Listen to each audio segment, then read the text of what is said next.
Olá! Tudo bem com você, meu amigo, minha amiga? Que prazer estarmos aqui de novo, né? Eu, você, nós, conectados com Jesus Cristo, aquele que nos dá a base, aquele que é a essência, aquele que nos dá que é o caminho, que nos traz paz, que nos traz o verdadeiro amor, o verdadeiro sentido, né, de estarmos aqui, a plenitude da vida vem através do nosso Senhor e Mestre Jesus Cristo. E eu selecionei hoje aqui para o nosso devocional um trecho muito conhecido das Escrituras Sagradas, um belíssimo trecho, um texto que sempre eu trago à meditação, que tem falado grandiosamente comigo através dos anos, né? E é um privilégio poder compartilhar com você. E é uma carta escrita pelo nosso Mestre Senhor para a nossa igreja. Ele escreveu 7 cartas à igreja e eu separei a 7ª carta, a carta dirigida à igreja de Laodiceia, que está lá no livro de Apocalipse 3, a partir do versículo 14, e se encerra a carta no versículo 22. São pouquíssimos versículos, né? Você pode ver aí, eu acredito que dê uns 8 versículos, e são tão valiosos.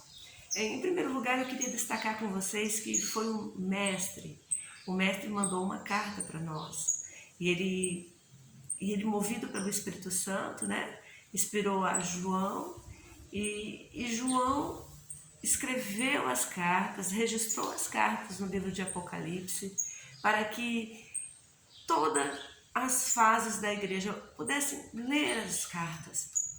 Nós somos a igreja de Cristo, nós temos as cartas direcionadas a nós para nos advertir. Inúmeras cartas têm elogio, esta não tem elogio. Essa só tem uma exortação de amor, uma exortação de compromisso, uma exortação de volte à essência, né? E é maravilhoso o texto dessa carta, a profundidade dessa carta. Então eu queria assim que você parasse o que você está fazendo, abra sua Bíblia, se conecte conosco, se conecte principalmente com Jesus, com o nosso Senhor, né? Ele tem tantas coisas para nos ensinar através da derramação do Espírito Santo, né? Que ele falou que viria sobre a igreja e veio e permanece para nos dar a direção, para nos dar a exortação, para nos fazer, né, renovados em tudo que nós precisamos. Então vamos lá. 7ª carta à igreja de Laodiceia. E o anjo da igreja que está em Laodiceia escreve: Isto diz o Amém, a testemunha fiel e verdadeira, o princípio da criação de Deus. Isto diz Jesus. Eu sei as tuas obras, que nem és frio nem quente. Tomara que fosse frio ou quente, mas como és morno, vomitar-te-ei da minha boca. Como nós dizemos, a igreja diz: rico sou e estou enriquecido e de nada tenho falta. E não sabes. Olha o que o Senhor Jesus diz, né? Que nós nos achamos rico e sem falta de nada.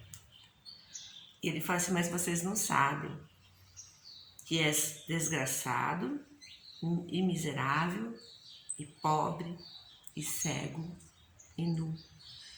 Aconselho-te, olha o conselho de Jesus, presta atenção, igreja.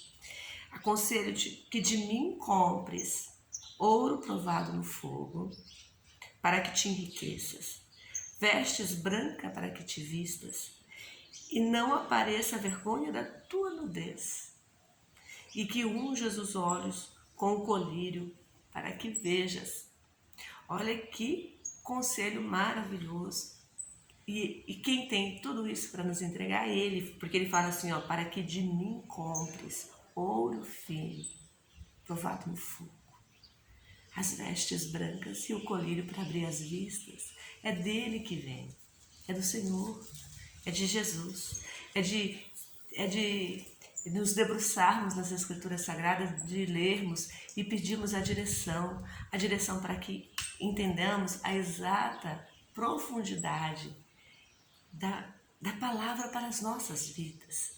Amados, e o Senhor Jesus, ele deixa muito claro, a igreja está cega, a igreja está despida e a igreja está completamente pobre no campo espiritual. Essa igreja é a igreja do nosso tempo, é a igreja da nossa era, é a 7ª igreja, né? E eu repreendo e castigo a todos quanto amo. Sê, pois, zeloso e arrependa-te. Eu, o Senhor Jesus, repreendo e castigo a todos quantos amo. O Senhor Jesus nos ama, por isso Ele nos exorta, Ele nos castiga, Ele nos repreende. Sê, pois, zeloso e arrependa-te. Sê, pois, zeloso, ou seja, faça as coisas do jeito certo, do modo certo, na visão certa. E arrependa-te, porque se você está nu e acha que você está suprido de todas as necessidades, se você não está enxergando nada e você está achando que você está tendo visões, né? Se você acha que você é uma pessoa rica, farta, mas na verdade você é um miserável, então você precisa de arrependimento para que possa enxergar a exata extensão, a exata vontade, a exata profundidade de Deus na sua vida. Agora, a parte que mais eu amo dessa carta, a parte que mais me toca, é esta. O Senhor Jesus, ele diz assim: eis que estou à porta e bato. E se alguém ouvir a minha voz e abrir a porta, entrarei em sua casa e com ele cearei e ele comigo. O Senhor Jesus está dizendo que a igreja, a última igreja da era da igreja, pôs Jesus para fora, sem nem se dar conta. Sabe por quê? Porque a igreja se empoderou de si mesma, sabe? Não tem bastante tá na moda, né? Tá na tendência de agora dizer assim, que nós somos empoderados, que nós temos poderes, né? Que nós podemos fazer, que nós podemos acontecer. E eu acho que isso desceu ao coração da igreja, né? A igreja, ela pode distribuir 1000 cestas básicas porque ela consegue arrecadar 1 tonelada de alimentos. Ela pode construir escolas, ela pode reformar bairros, ela pode fazer isso, ela pode fazer aquilo. Ela se sente rica, né? Ela se sente que não falta nada dentro dela. Ela tem uma aparelhagem de som fantástica. Ela faz o Descende, né? Que lindo que foi. Foi muito lindo o Descende. Tocou meu coração, sabe? Ver aquela multidão reunida por amor a Jesus. Lindo, lindo, lindo, lindo, maravilhoso. Mas isso aí, para quem olha sem o colírio de Jesus, pode dizer assim, a igreja pode fazer isso, né? Nós estamos aí em todos os segmentos, os pastores estão envolvidos em todos os segmentos, né? E isso é uma grande... isso é verdade humanamente falando? Sim, é verdade. Ninguém contesta uma verdade. Só que Jesus está falando que essa verdade humana está tirando ele para fora. Por quê? Porque a essência é ele. E as pessoas deixam de viver aquilo que ele pregou, de não se importar com as coisas materiais, de viver para a construção do reino, de visitar pessoas, de cuidar de pessoas, de se preocupar com pessoas, né? Nós estamos aí fazendo tantas lives maravilhosas, a igreja pode. Eu assisti umas lives que eu fiquei assim maravilhada de ver a tecnologia operando dentro da igreja em favor do reino, né? Mas não é só isso. A igreja é tete a tete, né? A igreja é contato, a igreja é visita individual, é aconselhamento. A igreja é levantar casais que estão caídos, é o papel da igreja, é tirar jovens que estão com uma visão mundana e dar para eles visões espirituais, é fazer as crianças crescerem dentro do reino, produzindo, conectadas com Jesus Cristo desde crianças, fazer as famílias colocarem Jesus no centro, né? Fazer a refeição com Jesus. Aqui, esse versículo 20 aqui também é muito tocante mesmo, porque ele fala da refeição. E a refeição, eu até anotei aqui, ó, a refeição para os judeus era motivo de extrema intimidade.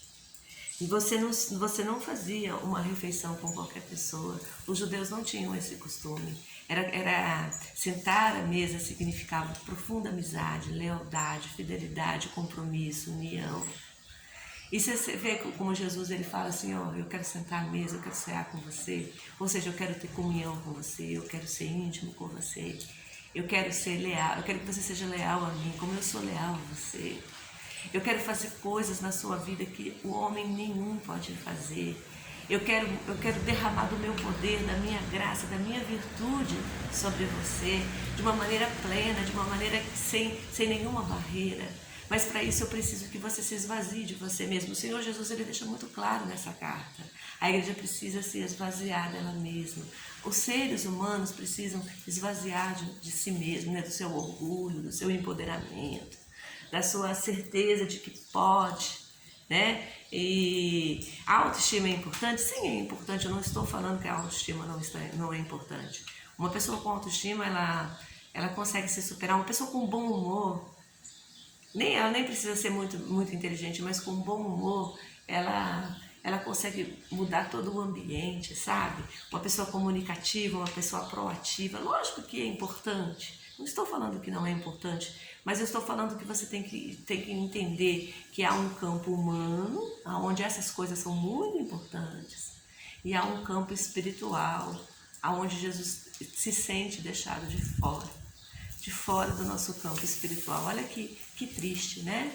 Que coisa preocupante, né? E eu gostaria também de falar para vocês, olha, que o ouro que o Senhor Jesus fala que Ele tem para nos dar, alguns estudiosos comparam a graça maravilhosa da salvação, a graça maravilhosa de uma nova vida em Cristo, a graça maravilhosa de termos os nossos pecados todos perdoados com arrependimento genuíno, a certeza de que nós estaremos com o Mestre lá na eternidade, se Ele for o centro, né? Se Ele for o nosso objetivo de vida, o nosso principal objetivo de vida, fazer as coisas conforme Ele nos ensinou. E vestes brancas é a justiça dele. Ele vai nos vestir com a justiça dele, a justiça de Jesus.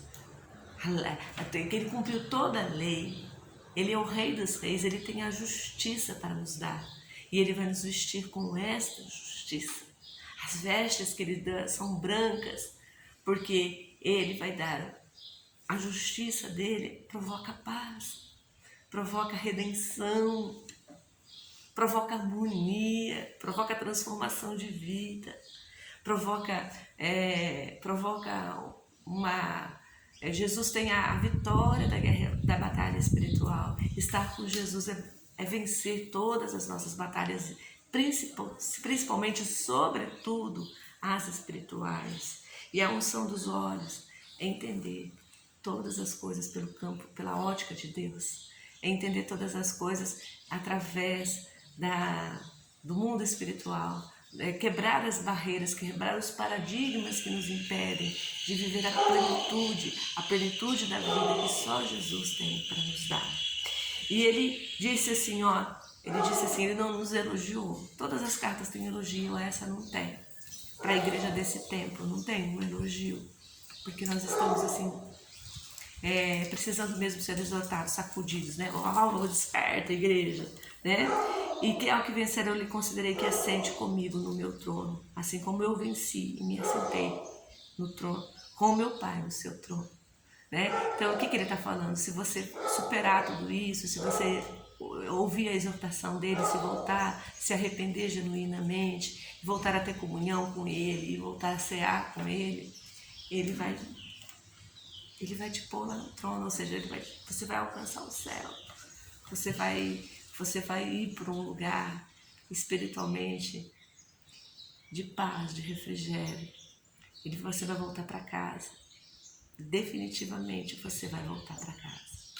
Amados, essa palavra, né? E assim, uma coisa assim que me chamou muita atenção nessa carta, só para finalizar aqui esse passeio por essa carta, ela não finaliza nesse devocional jamais. Nenhum devocional esgota a palavra de Deus. Essa é a beleza, né, da palavra, né? Eu queria dizer assim que Jesus, ele chamou a atenção do orgulho. A igreja estava sendo orgulhosa. Então, né, e o orgulho colocou Jesus para fora. Ou seja, você faz as coisas voltadas na tua força, no teu entendimento, na maneira como você interpreta, né? E Jesus vai sendo posto para fora da sua vida, vai sendo colocado fora dos seus projetos. Os princípios de Jesus já não circundam as tuas decisões, né? E aí a igreja se torna orgulhosa porque ela é rica, porque ela é empoderada, né? E quando eu falo de igreja, eu estou falando também individualmente de pessoas, tá? Sinta você sendo exortado por Jesus neste dia, né? E Jesus, ele, mesmo assim, com todas essas dificuldades, ele não desiste da gente. Ele mandou essa carta para atravessar os séculos. Atravessar os séculos. Tamanha a preocupação dele para que nós não nos desconectemos dele. E isso é a maior beleza dessa carta. É saber o tanto que Jesus nos ama, do tanto que Jesus se importa, do tanto que Jesus nos quer no reino dele. Mesmo nós sendo tão arrogantes, cheios da nossa própria unção, do nosso próprio entendimento, prósperos para o mundo, com os olhos voltados, enxergando as coisas tudo deturpado, ele não desiste da gente.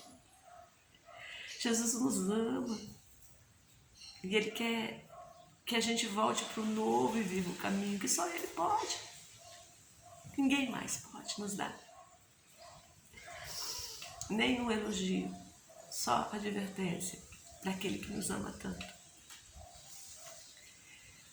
E por que eu acho que é para essa igreja?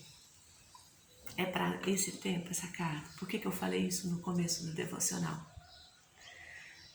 Porque a igreja começou lá no primeiro século, né? Com Jesus Cristo, ele fundou a igreja.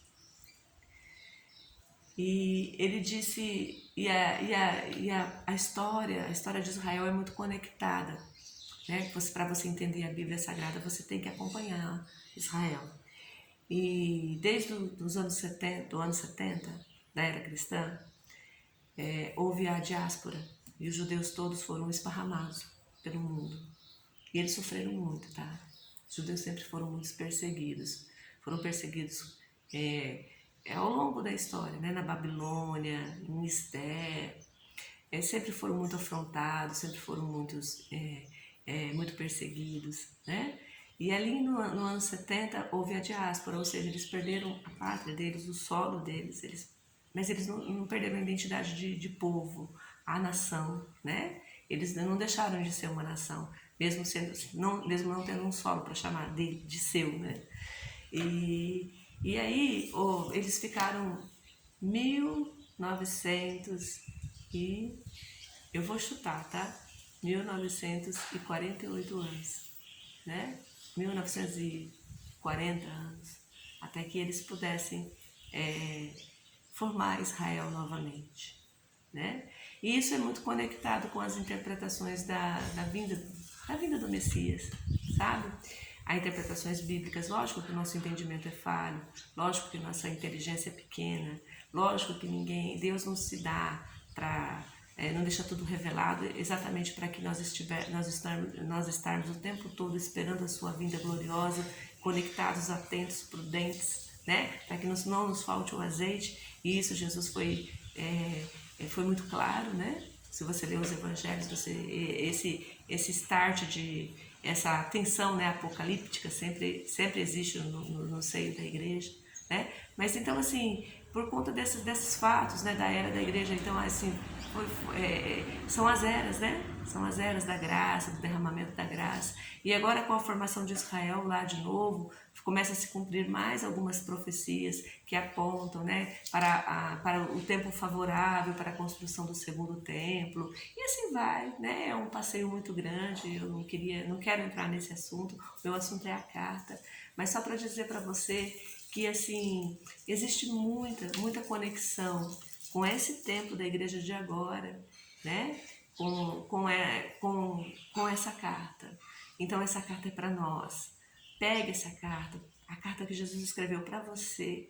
Leia, releia, treleia, anote, faça orações pedindo para Deus, para que Ele te dê esse colírio, para que Ele te dê as vestes da justiça, as vestes da salvação, né?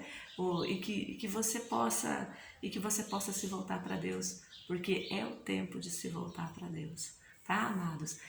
Podendo ir presencialmente na tua igreja, agora no estado de São Paulo, os cultos começam a ser liberados presencialmente, vá à sua igreja, vá cultuar seu Deus, vai cultuar o nosso Deus, né?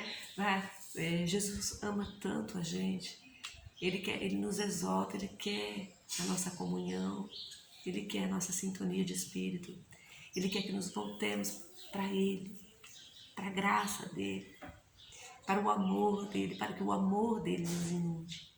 E é muito bom fazer esse devocional, é muito bom falar com você sobre as Escrituras Sagradas. Eu amo isso aqui, sabe?